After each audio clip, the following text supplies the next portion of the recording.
الرحیم بسم اللہ والحمد للہ والصلاة والسلام علی نبینا سیدنا خیر خلق اللہ وعلی آلہ واصحابہ ومن والاه اما بعد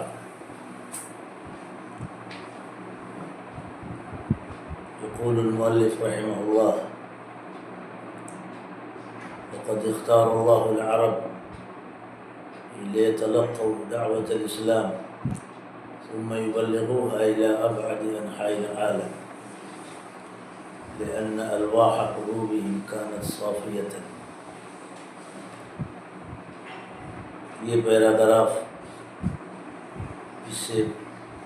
پچھلے درس میں پڑھا گیا تھا اور یہ عرض کیا گیا تھا کہ اس کا عنوان ہے حضرت نبی پاک صلی اللہ تعالیٰ علیہ وسلم کی بعثت جزیرۃ العرب میں کیوں ہوئی. اسی کے متعلق حضرت صاحب کتاب علیہ الرحمہ تحریر فرماتے ہیں کہ اللہ سبحانہ وتعالیٰ نے عربوں کا انتخاب کیا. اصل اللہ سبحانہ وتعالیٰ کا انتخاب ہوتا ہے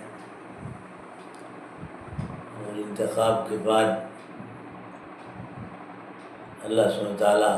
بڑے کام دیتے ہیں، بڑی توفیق ملتی ہے. اگر عالمی اسباب میں اگر دیکھا جائے تو اس میں اس انتخاب کے پیچھے جو دنیا کے اندر ظاہری اسباب ہوتے ہیں وہ عربوں کی صفات ہیں. اس کے بارے میں عرض کیا گیا تھا کہ عرب ایسی قوم ہے جو بڑی خوبیوں کی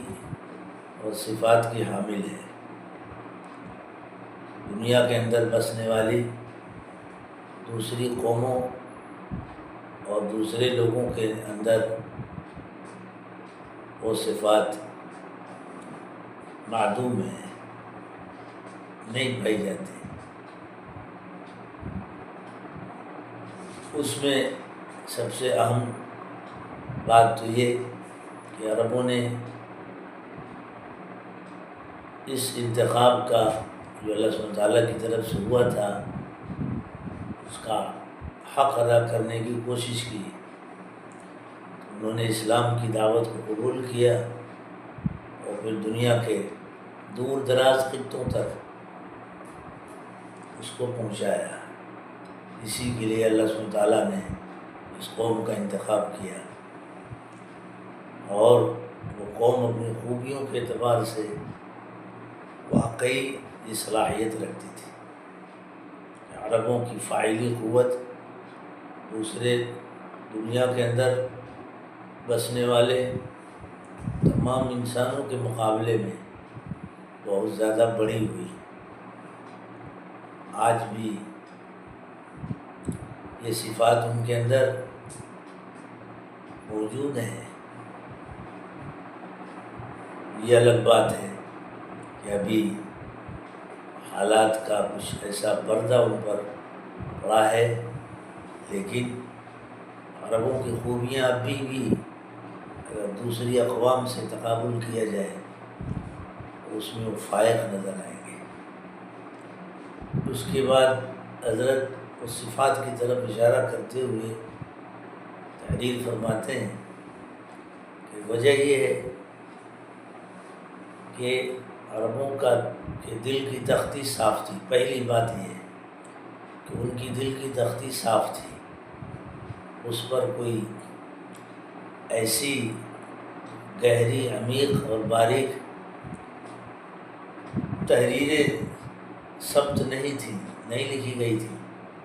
جن کو مٹانا اور ختم کر دینا مشکل ہو. یعنی ان کے قلوب صاف ستھرے تھے،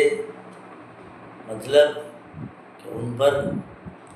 کسی دوسرے مذہب کا عالم دنیا میں وہاں جو اس وقت رائج تھے مذاہب، ان مذاہب کا کوئی خارجی فکر کا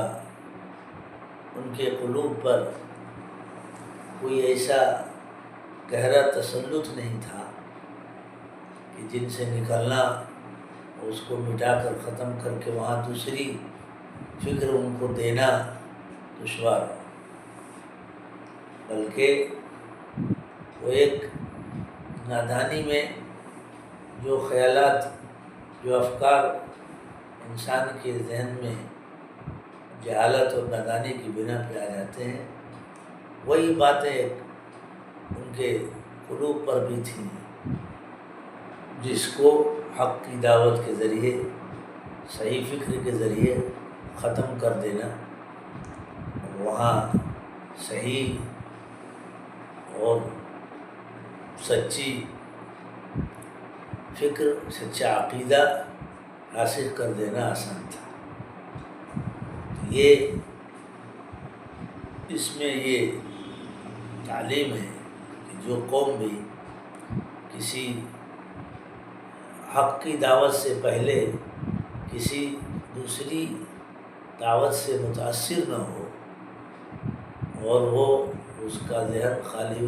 خالی ہو کسی خارجی مذہبی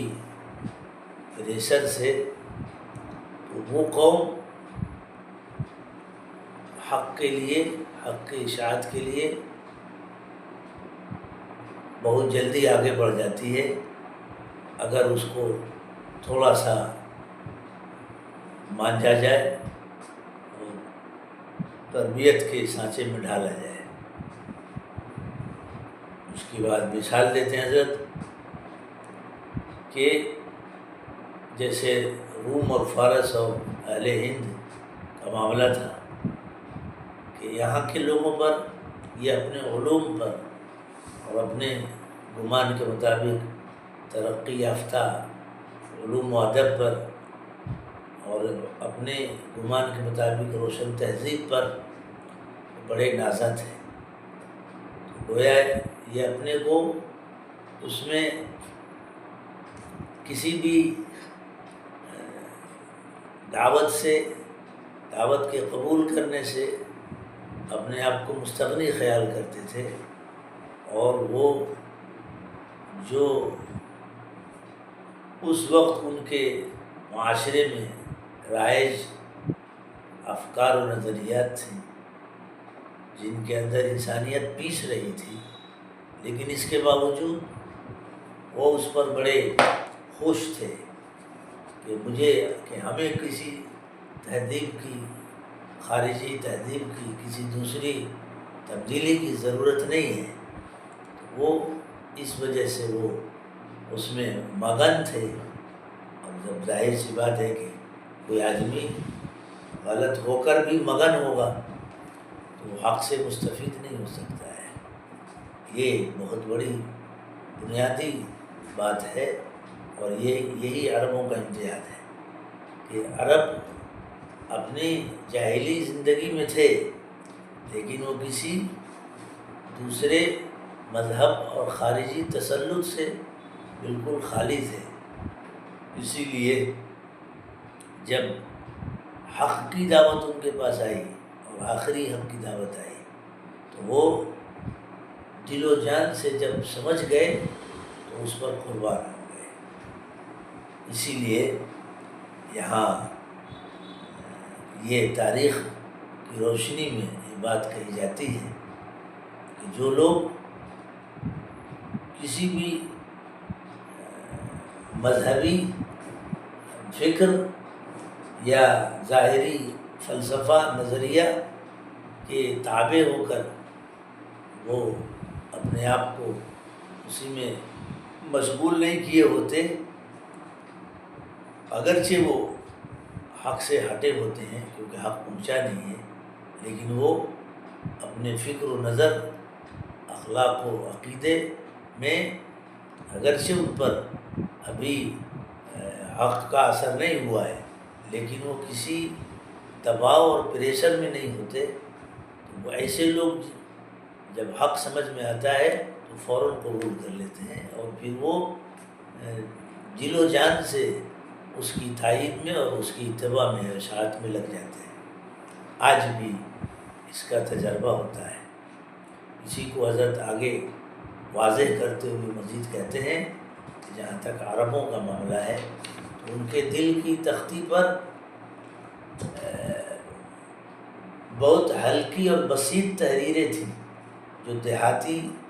زندگی اور جہالت کے ہاتھ سے نقش ہوا تھا۔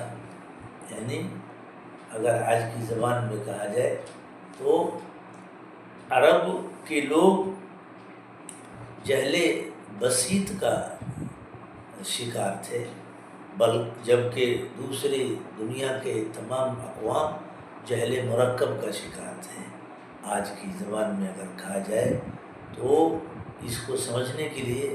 یہ تعبیر بہت کافی ہے کہ جہل بسیط کا جو شکار ہوتا ہے وہ زیادہ پریشان نہیں ہوتا جب حق اس کے سامنے آ جائے، وہ اس کی اصلاح اور اس کے عروج و ترقی کی شکلیں بہت جلدی کھل جاتی ہیں جب حق پر وہ غور کرے اور حق کو سمجھے۔ مقابل اس شخص کے وہ جہل مرکب کا شکار ہوتا ہے کہ ایسے شخص کے لیے کامیابی، ترقی اور علمی روشنی سے مستفید ہونے کے مواقع یا تو ملتے ہی نہیں ہیں یا اگر ملتے ہیں تو بہت دیر میں ملتے ہیں۔ یہ قدرتی اور تکوینی فیصلہ تھا جو عربوں کے لیے مقدر تھا۔ اسی لیے جہل بسیط کے جو اثرات تھے ان کو مٹا دینا اور ان کو اس سے دل کو، ان کے قلوب کو پاک کر دینا اور اس کی جگہ پر نئے اور روشن اور صحیح نقوش قائم کرنا آسان تھا۔ اور ایسا ہی ہوا کہ جب ان کے سامنے حق کی دعوت آئی تو وہ جب تک سمجھ میں نہیں آیا تب تک تو مخالف رہے، لیکن جب سمجھ میں آ گیا تو پھر وہ ان کی دنیا ایسی روشن ہو گئی کہ اس کی مثال عالم انسانیت میں نہیں ملتی۔ اس کے بعد ایک خوبی تو یہ تھی، دوسری خوبی یہ تھی عربوں کی، وہ فطرت پر قائم تھے اور حقیقت پسند تھے۔ فطرت پر قائم تھے اور حقیقت پسند تھے۔ فطرت پر قائم ہونے اور حقیقت پسند ہونے کا مطلب کیا کہ وہ دھوکہ اور منافقت کے مزاج والے نہیں تھے۔ جب حق کی بات ان پر سمجھنا دشوار ہو تو فطری بات ہے کہ جب سمجھ میں نہیں آئے گا تو نہیں مانیں گے۔ ایسا نہیں کہ سمجھ میں بھی نہیں آیا اور اوپر سے مان بھی لیا، تو یہ تو انسان کی فطرت اور سلامتی طبع بلکہ بہادری کے خلاف ہے۔ اس کا مطلب کہ وہ جرأت سے خالی ہے، کیونکہ وہ کسی نہ کسی خارجی پریشر میں آ کے بات قبول کر رہا ہے۔ جبکہ سمجھ میں نہیں آیا اور پھر بھی ہاں بول رہا ہے، تو یہ تو مزاج کا نقص ہے۔ عرب اس سے پاک تھے۔ ایک خوبی یہ تھی کہ جب تک، اور یہی مطلب ہے حقیقت پسندی کا، اور اس کا برملا اظہار کر دیتے تھے، کسی ظاہری دباؤ میں نہیں آتے تھے۔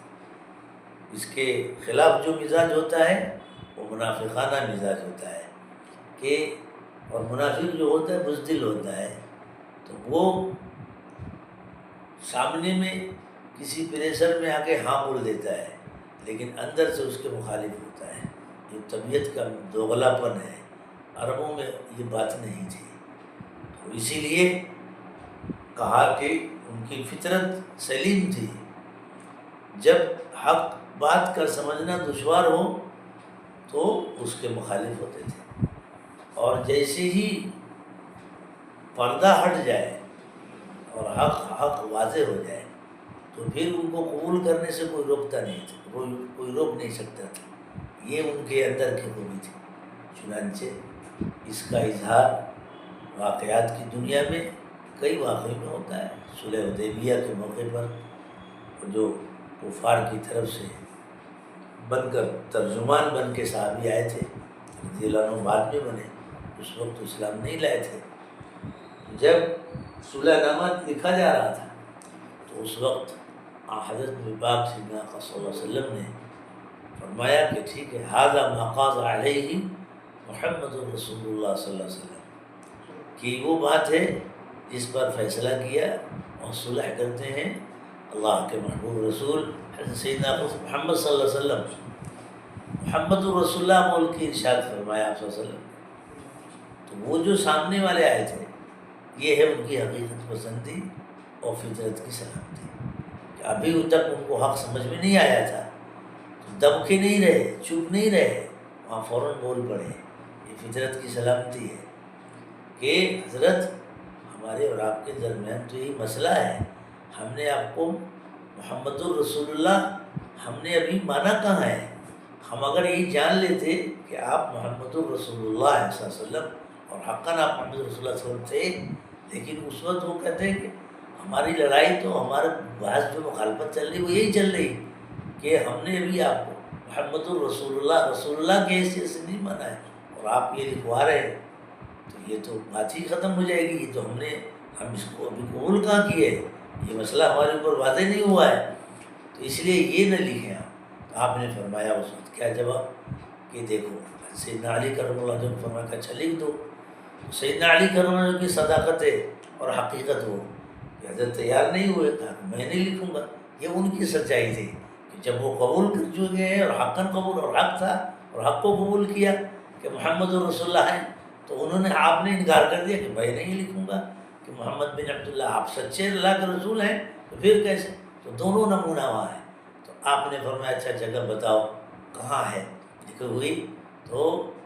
آپ نے فرمایا اس وقت کہ دیکھو میں تو اللہ کا رسول ہوں ہی صلی اللہ علیہ وسلم، مگر تم کہتے ہو تو تمہارے کہنے پر محمد بن عبداللہ یہاں لکھتا۔ یہاں ایک سبق یہ بھی کہ داعی، حق کا داعی کسی بھی مرحلے میں اپنی دعوت کو نہیں چھوڑتا ہے۔ یہاں آپ سیدنا علیہ وسلم کا بھی نمونہ ہے کہ ان کے جو کفار مشرکین کی طرف سے آئے تھے ان کے کہنے پر آپ چپ نہیں ہوئے، کہ وہ جو کہہ رہے تھے کہ ہم نے محمد الرسول اللہ کی حیثیت سے آپ کو مانا نہیں، تو یہ نہیں فرمایا کہ میں اللہ کا ان کی بات کو قبول کر کے آپ خاموشی اور سکوت اختیار کرتے، نہیں، وہاں بھی یہ بات تھی۔ تو وہاں آپ نے اعلان کیا کہ دیکھو میں تو اللہ کا رسول ہوں ہی صلی اللہ علیہ وسلم، وہاں بھی دعوت حق کی پیش فرمائی۔ اگر تم کہتے ہو ابھی تم نہیں مانتے تو یہ لکھ دیتے۔ تو وہاں یہ فطرت پر ہونے کا نمونہ سب کے لیے ہے۔ آج کا کوئی ہوتا تو چپ ہوتا کہ چلو اس کے کہنے سے کیا ہوتا ہے، لکھ دیا بغیر بولے لکھ دیا، لیکن وہاں اتنی دیر کے لیے بھی خاموشی اختیار نہیں فرمائی کہ ان کے بات کا اثر ہو، اور وہ یہ کہ جب بول رہے ہیں کہ آپ اللہ کے رسول کی حیثیت سے ہم نے آپ کو مانا نہیں، ہم نے آپ کو محمد بن عبداللہ صلی اللہ علیہ وسلم کی حیثیت سے مانا ہے، محمد الرسول اللہ کی حیثیت سے نہیں مانا ہے۔ تو آپ نے وہاں اس حیثیت کا اعلان کیا کہ میں تو اللہ کا رسول ہوں، یہی سچے ہونے کی علامت ہے کہ سچا داعی کسی بھی موقع پر اپنی دعوت کے لیے سکوت نہیں اختیار کرتا ہے اور اس کے اظہار میں کہیں چپتا نہیں۔ تو یہ ان کی حقیقت پسندی تھی صلی اللہ علیہ وسلم۔ پھر وہی ہوا کہ جب حق قبول کر لیا تو پھر کوئی روک نہیں سکا۔ سیدنا اکرمہ رضی اللہ عنہ ان کے بھی یہی ہے، جنگ میں تشریف لے گئے اسلام لانے کے بعد، تو بہت پریشر پڑا تھا۔ آپ نے فرمایا ارے میں کہیں تم سے بھاگنے والا ہوں؟ جب میں ایمان نہیں قبول کیا تھا تو اس وقت آپ صلی اللہ علیہ وسلم کے اس میں وہاں جب جنگ وہاں جب معرکہ ہوتا تھا تو ہم باطل پر تھے تب نہیں بھاگے، تو اب جب حق قبول کر چکے ہیں آپ صلی اللہ علیہ وسلم کو، حق جو حق ہے مان چکے ہیں، تو بھلا اب تمہارے دشمنوں سے خطاب کر کے کہا کہ اب بھلا ہم کہیں بھاگیں گے؟ پھر اس کے بعد آپ نے ماشاءاللہ معرکے میں اور صحابہ کے ساتھ حصہ لیا اور آپ شہید ہوئے۔ تو یہ ان کی حقیقت پسندی تھی کہ جب تک سے بات سمجھ میں نہیں آئے تو اسی وقت تک مخالف ہوتے تھے، اور جب حقیقت آشکارا ہو جاتی اور باطل کا باطل ہونا ان پر کھل جاتا اور پردہ صاف ہو جاتا تو فوراً اس کو قبول کرتے تھے، اس کو چاہتے تھے، اور خالی چاہتے نہیں تھے، حضرت نے ایک لفظ استعمال کیا ہے وَاحْتَضَنُوهُ، اس کو گلے لگاتے تھے اور پھر اس کے خاطر مر مٹتے تھے، اس کی راہ میں جان کی بازی لگا دیتے تھے، جیسا حضرت اکرمہ کا واقعہ بتایا۔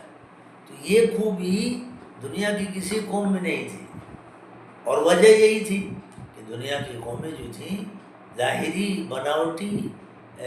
تمدن، تہذیب و ثقافت کے آثار میں عیش و کیش کے نقشوں میں اتنے الجھے ہوئے تھے کہ عیش و کیش والا آدمی بہت جلدی کوئی بڑا فیصلہ نہیں لے پاتا ہے تبدیلی کی لائن سے، اس کے پاؤں کی آہنی زنجیریں بن جاتی ہیں، دولت، ثروت، حکومت، یہ سب چیزیں دولت زنجیر بنتی ہے، بیڑی بن جاتی ہیں، اور حق کی طرف سبقت نہیں کر پاتا ہے۔ بالمقابل اس کے وہ شخص جو اس طرح کے خارجی دباؤ سے خالی ہوتا ہے اور وہ آزاد رہتا ہے، اگرچہ اس وقت کے جاہلی معاشرے کے اعتبار سے اس پر کوئی جاہلی دھبا ہوتا ہے، لیکن وہ دھبا دور کر دینا آسان ہوتا ہے، جیسا حضرت نے بھی کہا۔ عربوں کا یہی معاملہ تھا، ایک تو یہ کہ جب حق کو قبول کرتے تھے تو دل و جان اس پر قربان کر دیتے تھے، حق کے لیے پھر کچھ بچا کے نہیں رکھتے تھے۔ اسی لیے صحابہ کرام رضی اللہ عنہ کے بارے میں جو کہا جاتا ہے کہ جو ان کی بنیادی صفات تھی اور مشترک تھی صحابہ میں، اس میں سے ایک صفت یہ بھی تھی کہ جب وہ حق کو قبول کرتے تھے تو حق کی خاطر وہ کسی بھی چیز کے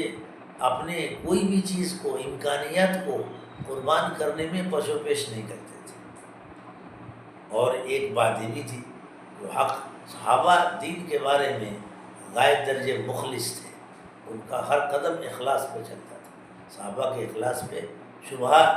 نہیں کیا جا سکتا ہے، کوئی کرے گا تو اس کا ایمان مختل ہوگا۔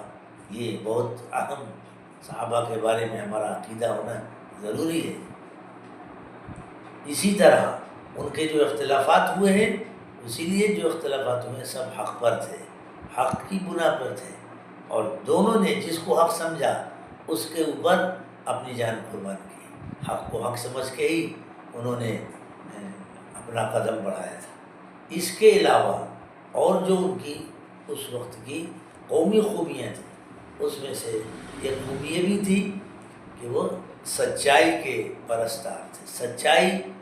کے رسیا تھے، اور امانت داری تھی ان کے اندر۔ قومی سطح پر عرب کے لوگ سچے تھے اور امانت دار تھے، وہ اگرچہ باطل ہوں، باطل پر ہوں، لیکن جھوٹ نہیں بولتے تھے، اور جھوٹ ان کے مزاج کے خلاف تھا۔ اور یہ ظاہر سی بات ہے کہ سچائی مستلزم ہے شجاعت کو، کیونکہ سچا آدمی اعتراف سے جب اس پر سچائی واضح ہو جائے گی تو اعتراف سے باز نہیں آئے گا۔ جھوٹا آدمی اعتراف بدل دے گا، تلبیس کرے گا، ملمہ سازی کرے گا، مگر سچا ایسا نہیں کر سکتا ہے۔ تو ایک ان کی خوبی ان کی سچائی تھی، اور اس کے ساتھ ایک خوبی امانت داری تھی، خیانت نہیں جانتے تھے، جاہلی زمانے میں ہونے کے باوجود بھی خیانت نہیں کرتے تھے۔ چنانچہ حدیث ہرقل میں یہ بات بالکل جھلک کے آتی ہے، جبکہ حضرت سفیان رضی اللہ عنہ، اس وقت حضرت ابو سفیان رضی اللہ عنہ اسلام نہیں لائے تھے، اور ہرقل نے دربار میں بلایا، حضرت نبی پاک صلی اللہ علیہ وسلم کے قاصد جو دعوت لے کر گئے تھے وہ بھی وہاں تھے، تو ہرقل نے جو مجلس لگائی تھی اور اس میں پوچھا تھا کہ آپ میں کون ہے جو آپ صلی اللہ علیہ وسلم کے نسب سے زیادہ قریب ہے، سب نے حضرت ابو سفیان کا نام بتایا۔ حضرت سفیان رضی اللہ عنہ وہ آئے، ترجمان بعد میں سامنے بیٹھ گیا، پوری تفصیل ہے بخاری شریف میں اپنے موقع پر آئے گی۔ تو اس وقت حضرت ابو سفیان کہتے ہیں کہ جو سوال جواب شروع کیا تو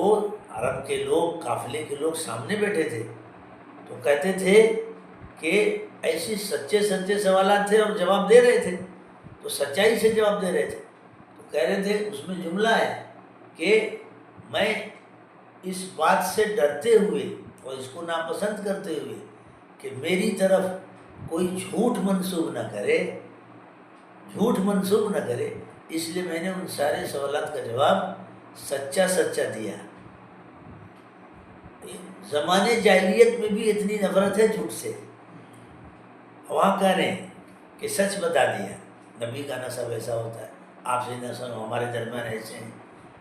حالانکہ مذہب کا پریشر تھا، مذہب کا پریشر بڑا خطرناک پریشر ہوتا ہے، یعنی بہت زیادہ مؤثر ہوتا ہے۔ تو مذہب کے پریشر میں آدمی دنیا میں کیا سے کیا بول دیتا ہے، کیا سے کیا نہیں کر دیتا ہے، لیکن وہاں کہتے ہیں کہ نہیں، میرے یوسر عنی الکذب، کہ میری طرف جھوٹ منسوب کیا جائے گا کہ سفیان نے اس قافلے اس جماعت میں جھوٹ کہا ہے، تو جھوٹ نقل نہ ہو، اس خطرے سے میں نے سارے جوابات صحیح دیے۔ یہ ان کی راست بازی کی بات ہے، سچائی کی بات ہے، اور امانت داری تو یہ اس سے مشہور۔ یہ قومی اعلیٰ درجے کے خوبیاں ہیں۔ اس کے ساتھ ان کی جو خوبی تھی جلادت، ایک سبب یہ بھی کہ وہ پامردی کے عادی تھے، وہ بزدلی، عیش کوشی یہ سب نہیں جانتے تھے، تو اس لیے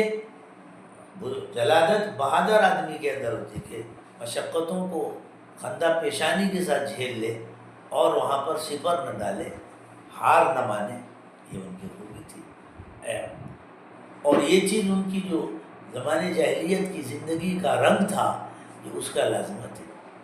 کہ صبح کہیں شام کہیں، اور سہارا نوردی کے عادی تھے، تو ظاہر سی بات ہے کہ اس میں آدمی نڈر ہوتا ہے، اور حالات سے ٹکر لینا کی اس کے اندر صلاحیت ہوتی ہے۔ وہ اس کی ڈائری میں مشکلات کا لفظ کم آتا ہے، وہ ہمیشہ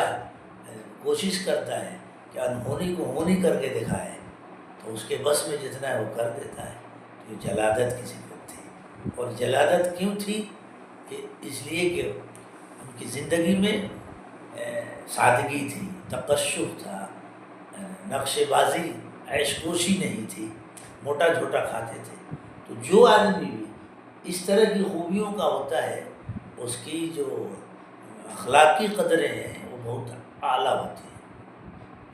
اس کے برخلاف جب مال دولت کا جو رسیہ ہوتا ہے تو اس میں نفاق کا خطرہ رہتا ہے، بزدلی کا خطرہ رہتا ہے، پست ہمتی کا خطرہ رہتا ہے، دوغلاپن کا خطرہ رہتا ہے، وعدہ خلافی کا خطرہ رہتا ہے، پتہ نہیں کیا کیا۔ یہ خوبیاں کم ہوتی ہیں، خرابیاں زیادہ ہو جاتی ہیں۔ تو یہ ان کی قومی خوبی تھی کہ تقشف الحیات، زندگی میں موٹا جھوٹا کھانا، موٹا جھوٹا پہننے کے وہ عادی تھے۔ اس کے علاوہ شجاعت کا تو معلوم ہی ہے کہ ان کی شجاعت و بہادری کا حال یہ تھا کہ وہ کسی بھی دوسری قوم کا اپنے اوپر دباؤ قبول نہیں کرتے تھے۔ اسی لیے ان پر، حالانکہ وہ اس وقت کی جو سپر پاور تھی حکومتیں، روم و ایران وغیرہ، روم و فارس، اس کے بازو میں تھے، لیکن ان سپر پاور جو طاقتیں تھیں ان کو بھی ہمت نہیں ہوتی تھی کہ ان پر غلبے کا ہاتھ ڈال سکیں۔ یہ ان کی بہادری تھی۔ اور خود ان کے قبیلے میں بھی، اس کی مثال ایسی سمجھی جا سکتی ہے کہ اگر درجے میں ایک طالب علم فرسٹ نمبر سے کامیاب ہوا، دوسرا سیکنڈ سے، تیسرا تھرڈ سے، اور باقی سب عام ہیں وہ بھی پاس ہوئے، تو ایسے میں برتری قائم رکھنا آسان ہے کہ بھائی فرسٹ والے کے نہیں کہ عمارت میں اس کی تابعیت میں مشورے کے تحت سب جمع ہو گیا، آسان ہو گیا۔ تو سب قبول کر لیں گے، لیکن فکری لحاظ سے، اپنی صلاحیت کے لحاظ سے پورا درجہ ہی فرسٹ ہو تو اس میں کوئی کسی کا پریشر نہیں جلدی قبول کرے گا۔ عربوں کا معاملہ اپنی اخلاقی سطح کے جو خوبیاں تھیں اعلیٰ درجے کی، اس اعتبار سے قومی سطح پر اسلام سے پہلے ہی وہ اس سطح پر تھے کہ وہ کسی کو بھی قبول کرنے کے لیے تیار نہیں تھے، کیونکہ سب اعلیٰ درجے کے تھے، سب کے اندر وہ خوبیاں تھیں۔ جو قوم پوری قومی سطح پر اتنی اعلیٰ ہو تو ظاہر سی بات ہے کہ اس کا جواب نہیں ہے۔ وہ آخری اور ابدی دعوت کا مخاطب اور رعیل الاول بننے کا حقدار زیادہ ہے، اور یہی اسلام کا امتحان ہے۔ تو شجاعت اور بہادری ان کے اندر تھی، بزدلی جانتے ہی نہیں تھے، اسی لیے وہ معمولی بات پر ان کے اندر جنگیں چھڑ جاتی تھیں، 40 سال تک رہتی تھی، اور سپہ گری فروسیت یہ ان کی گھٹی میں پڑی تھی، ان کا قومی امتیاز تھا۔ اس کے علاوہ اور بھی ان کی خوبیاں تھیں، مثلا جو ایک عبقری قوم کی خوبی ہوتی ہے وہ یہ کہ وہ سخاوت کے خوگر تھے، بخل نہیں جانتے تھے۔ دو خوبیاں ان کی ایسی تھیں کہ وہ بے مثال تھے، ایک تو بخل سے دوری اور دوسری جھوٹ سے دوری، سچائی اور سخاوت، یہ ان کی۔ اور یہ ظاہر سی بات ہے کہ جو قوم اس پہ فائق ہو وہی قوم اپنے زمانے میں جہاں بھی کوئی ایک سخی ہوگا تو لامحالہ اس کا وہ کردار کے لحاظ سے وہاں کے لوگوں پر غالب ہوگا، وہاں کے لوگوں پر فائق ہوگا۔ عربوں کی سخاوت کا بدل نہیں ہے زمانے جاہلیت میں بھی، اور ان کی سچائی کا، کچھ بھی ہو وہ جھوٹ نہیں بول سکتے تھے، اور سخی آخری درجے کے تھے۔ اس کے سخاوت کے واقعات تو تاریخ میں ایسے لکھے ہیں کہ عقل حیران ہے، اس کو سوچنا بھی آج کے زمانے میں مشکل ہے۔ اسی لیے کہا گیا کہ بخل اور ایمان دونوں ایک ساتھ جمع نہیں ہو سکتے۔ تو جب سخاوت والی وہ قوم سب میں فائق تھی تو وہ اس کا مستحق تھی کہ اعلیٰ ایمان ان کو پہلے دیا جائے، کلمہ کا خطاب ان سے کیا جائے، کلمہ ان سے مخاطب ہو، اس لیے اللہ تعالیٰ نے ان کو منتخب کیا۔ سخاوت کے باب میں ان کے واقعات سے کتابیں بھری پڑی ہیں، آپ کتابوں میں پڑھیں۔ اسلام سے قبل عربوں کی قومی خصوصیات آپ کو معلوم ہوگا۔ حکمراں سید محمد میاں صاحب رحمۃ اللہ علیہ کی جو کتاب ہے سیرت مبارکہ سیدنا محمد الرسول اللہ صلی اللہ علیہ وسلم، اس کتاب کا نام یہی ہے، محمد الرسول اللہ صلی اللہ علیہ وسلم، یہ کتاب کا نام ہے۔ اگر آپ پڑھیں تو اس میں حضرت نے قومی عربوں کی خصوصیات پر بہت تفصیل سے بحث کی ہے، جو دوسری جگہ بہت کم ملتی ہے۔ ایک تو ان میں ان کی سخاوت تھی اور سچائی تھی، اس کے ساتھ ایک بڑی خوبی مہمان نوازی تھی۔ مہمان نوازی میں وہ اپنے زمانے کے اقوام پر فائق تھے، ان کے واقعات ناقابل یقین حد تک تاریخ میں لکھے ہیں کہ اتنے فائق تھے۔ کتابوں میں واقعہ لکھا ہے کہ ایک شخص کوئی گھوڑا خریدنے کے لیے عربوں کی منڈی میں گیا، اور وہ بہت نفیس گھوڑا تھا، اپنی نسل کا وہ شاید آخری نمونہ تھا، اور عرب کے آدمی خریدنے کے لیے بیچنے کے لیے لائے تھے۔ ایک شخص خریدنے گیا، اس نے خریدنے کی بات چیت شروع کی، بھاؤ تاؤ شروع کیا، سودا نہیں پڑ سکا۔ وہ بہت مصر تھا کہ مجھے اتنے میں دے دو، کیونکہ یہ اعلیٰ نسل کا ہے، اور اس نسل کا ہے شاید یہ ایک ہی نمونہ ہے ادھر، مگر سودا نہیں پڑا، نہیں دے سکا، وہ بیچنے والا چلا گیا، وہ بھی گھر چلا گیا۔ اس کو خیال ہوا کہ میں تو خریدار تھا، دوسرے دن خیال ہوا کہ چلو آخر میں اسی قیمت پر خرید لیتے ہیں، تو اسی جگہ وہ گیا ملاقات کی، تو اس عرب کے یہاں جس کے یہاں وہ گھوڑا تھا یہ مہمان بنا، رات میں رکا، رات بھر کھانا وانا کھایا گیا، صبح کو بات ہوئی تو اس نے پوچھا میں اس مقصد سے آیا ہوں،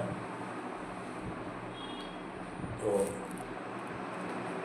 وہ گھوڑا میرے ہاتھ اسی قیمت پہ جو آپ بول رہے تھے بیچ دو، میں خریدنے آیا ہوں۔ تو وہ عرب بیچنے والا جو گھوڑے کا مالک تھا،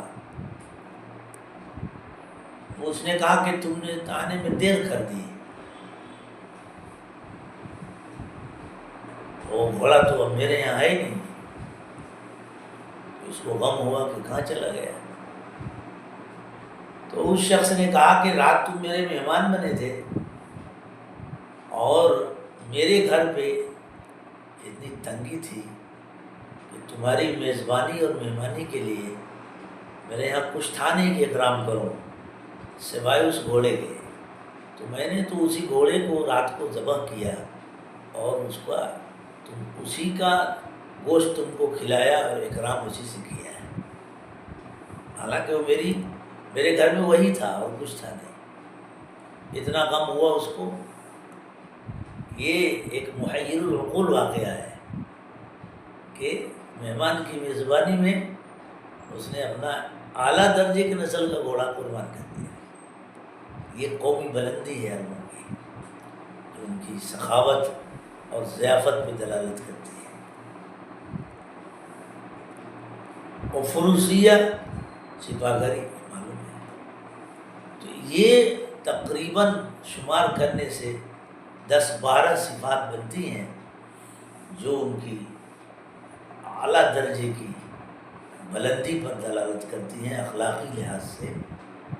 تو یہ وجہ ہے دعوت اسلامیہ، دین اسلام کی خاطر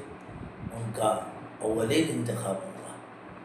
کہ جزیرۃ العرب میں آپ کی بعثت ہوئی۔ انقلابی اور آخری دائمی دعوت کے لیے ایسی ہی قوم چاہیے جو اخلاقی سطح پر بہت فائق ہو، کیونکہ قوموں کا عروج ان کے انما الامم بالاخلاق کہنے والے نے کہا ہے کہ قوموں کی بقا اخلاق سے وابستہ ہے، کردار سے وابستہ ہے، تو اسی لیے یہ بات کہی گئی۔ اس کے علاوہ دوسرا سبب جو حضرت نے لکھا ہے کہ جزیرۃ العرب اور خاص طور سے مکہ میں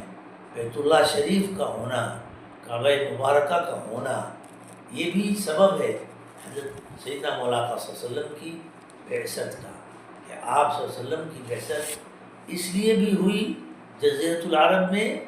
کہ آپ دعوت ابراہیم و بشارت موسیٰ تھے، تو دعوت ابراہیمی بنائے کعبہ کے وقت ہوئی تھی اور بعثت محمدیہ کے لیے ہوئی تھی، تو ظاہر سی بات ہے کہ بعثت محمدیہ وہیں ہونا چاہیے۔ تو دعوت ابراہیمی، دعوت خلیلی کا صدقہ تھا، تو کعبۃ اللہ شریف جو مرکز اصلی ہے، ساری دنیا کا جو اصلی مرکز ہے، اور لکھا ہے کہ دنیا جب بنی ہے زمین تو پہلا قطعہ جو بنا ہے وہ بیت اللہ شریف جہاں ہے، وہی کی مٹی اللہ سبحانہ وتعالیٰ نے پہلے بنائی، تو ظاہر سی بات ہے کہ وہاں پر آپ صلی اللہ علیہ وسلم کی بعثت اب قیامت تک کے لیے جو قبلہ بننے والا ہے، اور قیامت تک کے لیے جو دین آنے والا ہے، اور قیامت تک کے لیے جو صلی اللہ علیہ وسلم جو نبی آنے والے ہیں، وہ بعثت وہ نبی وہیں بھیجے جائیں جو اصلی مرکز ہے، دائمی مرکز ہے اور سب کا مرکز ہے۔ پھر خود جزیرۃ العرب کا وقوع ایسا ہے کہ وہ مرکزی ہے، مشرق کی بنیادی طاقتوں، بنیادی حکومتوں کے قریب اور مغرب کے بنیادی راستوں کے قریب، پورے کے بیچ میں اس طرح قریب میں واقع ہے، تو اس کی مرکزیت خود ایک اہم ترین تکوینی سبب بنتی ہے بعثت سیدنا محمد صلی اللہ علیہ وسلم کی بعثت کے لیے کہ جزیرۃ العرب میں ہو. تو اس لیے ان سب میں اسلام کی خوبی، بعثت محمدیہ کی عظمت اور تکوینی طور پر یہ خصائص ہماری توجہ کو مبذول کراتے ہیں کہ ہم اس بات کو ذہن میں رکھیں. اور اسی لیے آپ صلی اللہ علیہ وسلم نے فرمایا احب العرب، کہ عربوں سے محبت کرو کیونکہ میں عربی ہوں. ان کی خصوصیت آج بھی اسی طرح کی فائق ہے. اسی لیے جب عربوں کی شرافت خود ایک مستقل موضوع ہے. اس کے علاوہ ایک دو اور خوبی ہے، وہ رہ گئی کہ عہد و پیمان کا پاس و لحاظ بہت رکھتے تھے. اسی لیے اگر قبیلے کا کوئی معمولی درجے کا آدمی بھی کسی کو پناہ دے دے تو اس پناہ کا پورے قبیلے کا سردار بھی لحاظ کرتا تھا کہ ہمارے قبیلے کے آدمی نے اس کو پناہ دیا ہے، جیوار عطا کیا ہے، امن عطا کیا ہے. حالانکہ عام معاشرے میں ہوتا ہے کہ کہتے تم کون ہوتے ہو پناہ دینے والے، جو چودھری ہے وہ پناہ دے گا، اس کی بات کرتے ہو. نہیں، یہ آپس میں اتنی مساوات تھی کہ عہد و پیمان اگر ہماری قوم کا کوئی ادنا فرد بھی کر دے تو اس کا وہ پاس و لحاظ رکھتے تھے. یہ بڑی خوبی ہے. آج کل تو اسی پر ہوتا ہے، قومی طبقاتی نظام پر. اور یہی وہ چیز تھی کہ عہد و پیمان کی پاسبانی سب کرتے تھے، ادنا اور اعلیٰ میں کوئی فرق نہیں تھا. رستم کے دربار میں جو صحابی گئے تھے وہاں یہی کہا تھا کہ ہم نے تو دیکھا کہ تم میں سے ایک نے دوسرے کو خدا بنا رکھا ہے، ہمارے یہاں نہیں ہے. ہمارا تو یجیر ادنا ہوں اعلیٰ ہوں، ہم میں سے جو معمولی ہے وہ اعلیٰ کے مقابلے پر بھی پناہ دے دیتا ہے، وہ سب قبول کرتے ہیں. یہ ان کی قومی خوبی تھی. اللہ سبحانہ وتعالیٰ ہم سب کو دین کی صحیح سمجھ عطا فرمائے اور اخلاق عالیہ عطا فرمائے. اس میں سبق ہم سب کے لیے ہے کہ ان مکارم عالیہ اور اخلاق علیہ کی ہم سب اپنے اندر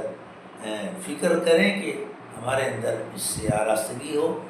امتی ہونے کی حیثیت سے ان کمالات اور خوبیوں کو اپنانا ہم سے ہمارے دین کا مطالبہ ہے. آپ صلی اللہ علیہ وسلم کی امتی ہونے کا سسن حق ہے. اللہ سبحانہ تعالیٰ قبول فرمائے، نفع ہم سب کو عطا فرمائے. وآخر دعوانا ان الحمد للہ رب العالمین.